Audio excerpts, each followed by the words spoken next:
Assalamualaikum warahmatullahi wabarakatuh. Teman-teman, ada sebuah kisah yang sangat menarik yang jika teman-teman simak sampai akhir dari cerita ini, teman-teman akan mendapatkan sebuah pesan kehidupan yang sangat bermakna, pesan kehidupan yang sangat berharga. Jadi suatu hari ada seekor kijang yang sedang dalam kondisi hamil tua. Di saat itu dia merasakan bahwa itu merupakan detik-detik di mana dia akan melahirkan. Tentu saja dia mencari tempat yang nyaman, yang jauh dari kemungkinan-kemungkinan adanya gangguan. Tapi malangnya, begitu dia sampai di tempat itu, ada sesuatu yang berbeda. Seolah-olah ada yang mengiringi atau mengikuti geraknya. Setelah dia mengamati dan ternyata betul, ya, dia itu adalah seorang pemburu yang siap menghabisi si kijang yang hendak melahirkan itu. Tentu saja mengetahui hal ini, si kijang berusaha untuk menyelamatkan diri dengan badannya yang berat, dengan langkahnya yang tak begitu kuat. Dia mencoba cari tempat lain, hingga akhirnya dia sampai di sebuah pohon yang cukup besar, dan di hadapan dia ada sebuah sungai yang lumayan lebar dan lumayan dalam. Dan dia sudah mulai merasakan bahwa inilah detik-detik dia akan melahirkan. Tapi lagi-lagi malangnya, begitu dia melihat di sebelah kirinya, ternyata ada seekor harimau yang sedang tertidur, yang bisa jadi kalau dia bergerak maka itu bisa membangunkan si harimau dan sangat mungkin akan menerkamnya. Dan yang lebih sialnya lagi, si pemburu tadi ternyata mengikutinya. Artinya senapan laras panjang itu juga sudah diarahkan kepadanya. Sang kijang bingung apa yang harus dia lakukan. Kalau dia berlari dia tidak kuat karena badannya sudah lemah.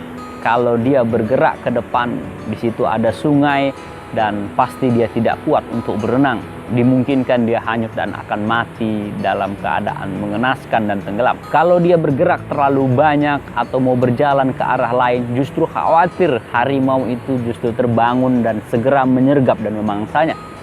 Tetapi kalau dia diam, justru dia semakin cemas karena sebuah senapan sedang diarahkan kepadanya. Tetapi dalam kondisi seperti ini, dengan berbagai keterbatasan, akhirnya sang kijang memasrahkan diri kepada kehidupan. Akhirnya dia merelakan dirinya dalam keadaan tenang untuk berusaha satu hal, yakni melahirkan bayi kijang yang sedang dikandungnya. Dan tahukah teman-teman apa yang terjadi saat itu? Tiba-tiba cuaca seketika itu mendung.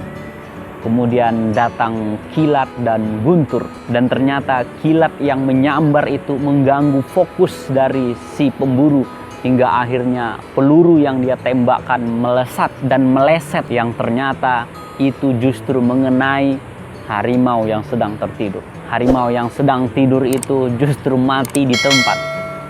Dan pada saat itu juga turunlah hujan yang lumayan deras, dan hujan itu ternyata membuat si pemburu tidak lagi fokus dengan kijangnya tadi. Dia berupaya mencari tempat agar ia tidak kehujanan. Apa pesan yang bisa kita ambil dari cerita ini?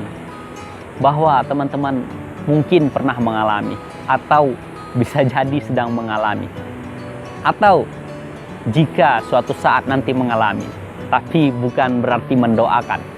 Ini semacam forecasting saja, menatap ke depan jika seandainya kita dihadapkan dengan berbagai masalah yang rasanya membuat kita berkecamuk, pikiran kita tak tentu arah, hati kita menjadi goyah dan resah.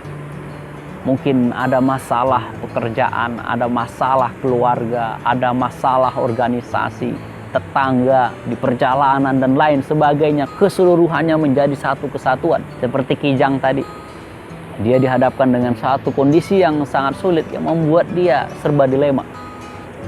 Tubuhnya berat, kakinya gontai tak kuat untuk berlari. Di hadapan dia ada sungai yang kalau dia menyeberang justru tak kuat, membuat dia hanyut dan mati dalam keadaan tenggelam. Kalau dia bergerak atau pergi berjalan lagi, justru akan membangunkan harimau yang sangat mungkin akan memangsa dan memakannya. Saat dia diam, justru sebuah senapan sedang diarahkan kepadanya.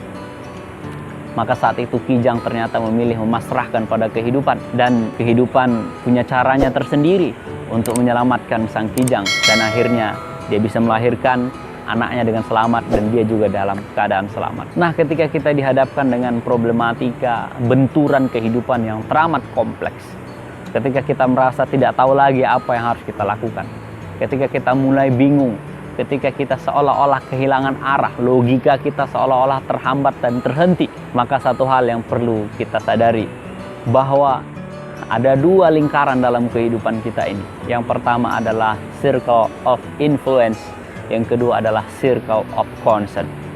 Circle of influence adalah lingkaran di mana keseluruhannya itu dalam kendali kita. Apa itu?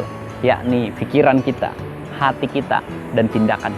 Sementara circle of concern adalah lingkaran di luar daripada kendali kita. Apa itu lingkaran di luar kendali kita? Adalah berbagai peristiwa, berbagai keadaan, orang-orang yang ada di sekitar kita, cuaca, kejadian, dan segala sesuatu yang di luar dari diri kita.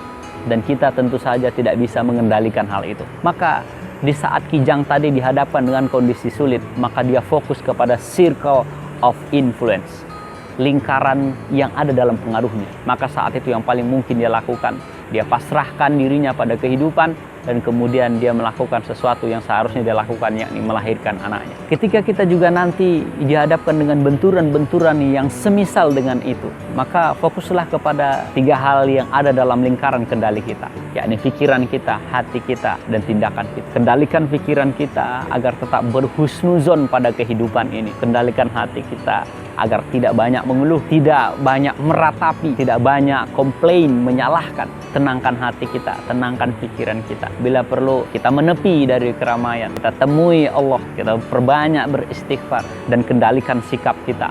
Berbuatlah apa yang paling mungkin, yang paling logis, yang paling bisa kita lakukan. Di saat kita sudah berikhtiar semampu mungkin, maka selebihnya hati dan pikiran kita berusaha untuk merelakan, untuk mempasrahkan. Kita serahkan kepada Allah Subhanahu wa Ta'ala, karena Allah lah pemilik kehidupan, Allah lah pencipta skenario kehidupan. Tidak ada yang kebetulan datang dalam hidup kita, tidak ada yang datang secara iseng, secara tiba-tiba. Tidak ada. Keseluruhannya punya makna-makna yang tersirat, keseluruhannya punya pesan-pesan yang berharga. So, teman-teman, tetaplah bersemangat, tetaplah optimis, karena kehidupan selalu berpihak pada orang-orang yang berprasangka baik kepada kehidupan itu sendiri.